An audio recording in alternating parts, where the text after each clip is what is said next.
தவறான வழியில் பயன்படுத்தக்கூடாது. நம்ம வந்து எப்படி பயன்படுத்த போகிறோன்றது தான்.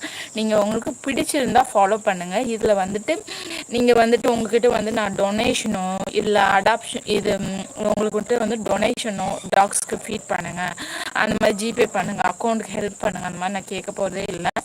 நான் வந்து இந்த ரெயின் சீசன் கண்டினியூஸாக வந்ததில்லை, நிறைய டாக்ஸை வந்து இழந்துட்டேன். காரணம் என்னென்னா, ஒரு வெட்னரி ஹாஸ்பிட்டல் நம்ம எல்லா ஊர்லேயுமே இருக்குது. கால்நடை மருத்துவர், கால்நடைன்றது வந்துட்டு கால்நடை மருத்துவன்றது வந்து எதுக்குன்னு எனக்கு தெரியல. கால்நடை மருத்துவம்னா இப்போ மெயினாக கன்சிடர் பண்ணுறது ஒன்லி ஆட்டையும் மாட்டையும் மட்டும்தான் கன்சிடர். ஆடு மாடு கோழி இது 3 மட்டும்தான் கன்சிடர் பண்ணுறாங்க. நீங்கள் மேபி சென்னை இருக்கு இல்லையா, சென்னை இந்த மெயின் சிட்டிஸ் இருக்கு இல்லையா, மெயின் சிட்டிஸில் தான் அந்த டாக்ஸ்க்கு வந்து ப்ரிஃபரன்ஸ் கொடுக்குறாங்க. மித்த எந்த இடத்துலையுமே வந்து டாகு தொட்டு கூட பார்க்க, ஏதோ ஒரு ஊசி போடுறாங்க, ஏதோ ஒரு இது பண்ணுறாங்க. ஆனால் இந்த கவர்மெண்ட் டாக்டர்ஸே ப்ரைவேட்டாக வெட்டினரி ஓப்பன் பண்ணுறாங்க ஒன்லி ஃபார் டாக்ஸ்க்கு. ஆனால் அதில் வந்து எவ்வளோ அமௌண்ட் வாங்குறாங்க தெரியுங்களா? 1000 2000. ஒரு ட்ரிப்ஸ் பாட்டில் 50 ரூபா.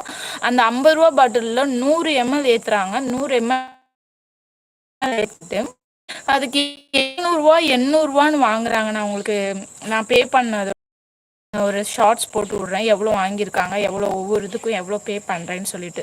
ஸோ வெட்னரின்றது வந்துட்டு எல்லாத்துக்குமே உரியது தானே. டாக்ஸ்க்கு மட்டும் ப்ரைவேட்டாக பண்ணுறாங்க. ப்ரைவேட் வெட்னரியில் எந்த ஆடு மாடு கோழியெல்லாம் பார்க்க மாட்டாங்க, நாய்களுக்கும் தான் பார்க்குறாங்க. ஏன் எதுக்குன்னு தெரியல. பட் நான் வந்துட்டு நாய் வளர்க்குறதுனால என்னோடய ஃபேமிலி, என்னோடய பேரண்ட்ஸு, என்னோடய சிஸ்டர் பிரதர் அண்ட் எல்லாருமே என்னை விட்டு போயிட்டாங்க. ஏன்னா நாய்ங்களை நான் பராமரிக்கிறேன் அப்படின்ற ஒரு காரணத்தினால.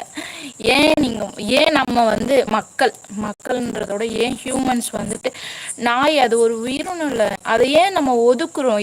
என்ன காரணம்? அது உங்களோட காரணத்தை நான் தெரிஞ்சுக்க ரொம்ப விரும்புகிறேன். ஏன்னா எனக்கு அவ்வளோவா தெரியல எதுக்காக எல்லாரும் வந்து ஒதுக்குறீங்கன்னு சொல்லிட்டு. அந்த காரணத்தை தெரிஞ்சுட்டு அந்த காரணத்துக்காக வீடியோ நான் போடலான்னு இருக்கேன். ப்ளஸ் வந்து உங்களோட ஒவ்வொரு சப்ஸ்கிரிப்ஷனும் நீங்கள் வந்து எனக்கு பே பண்ண தேவையில்லை. உங்களோட ஒவ்வொரு சப்ஸ்கிரிப்ஷனும் ஒவ்வொரு லைக்கும் ஒவ்வொரு கமெண்ட்டுக்கும் வர அந்த அமௌண்ட்டை வந்துட்டு நான் டாக்ஸோட மெடிக்கல் பர்பஸ் ஃபீடிங் வந்துட்டு என்னோட ஓன் காசில் யூஸ் பண்ண போகிறேன். ஏன்னா மெடிக்கல் வந்துட்டு ரொம்ப அதிகமாக இருக்குது. 1000 2000 ஒரு டாகுக்கு வந்துச்சுன்னா டோட்டலாக ஸ்ப்ரெட் ஆகுது, ஸ்ப்ரெட்டபிள் டிசீஸ். ஸோ அதனால் என்ன பண்ணுறதுன்னே தெரியல. நான் ரொம்ப நாயை இழந்துட்டேன் காசு இல்லாத ஒரு காரணத்தினால. காசு வந்து ரொம்ப ரொம்ப முக்கியமான ஒரு விஷயமா இருக்குது. ஸோ நீங்கள் எனக்கு ஹெல்ப் பண்ணுங்கள், சப்போர்ட் பண்ணுங்கள். ஹெல்ப் பண்ண வேணாம், சப்போர்ட் பண்ணுங்கள். சப்போர்ட் மட்டும் போதும். ப்ளஸ் நீங்கள் வந்துட்டு அப்பியரன்ஸ் பார்த்து வந்துட்டு இது பண்ண வேண்டாம், சப்போர்ட் பண்ணுங்கள். கண்டிப்பாக உங்கள் வீட்டு பொண்ணு மாதிரி என்னை நினச்சி சப்போர்ட் பண்ணுங்கள். ஒவ்வொரு டாக்ஸுக்கும் நீங்கள் பண்ணணும்னு நினைக்கிறவங்க பட் கையில் காசு இல்லைன்னு உங்களோட ஒவ்வொரு சப்ஸ்கிரிப்ஷனும் ஒவ்வொரு டாகோட ஃபீடிங்க்கு போகுதுன்னு நீங்கள் கண்டிப்பாக நினச்சிக்கலாம். தேங்க்யூ.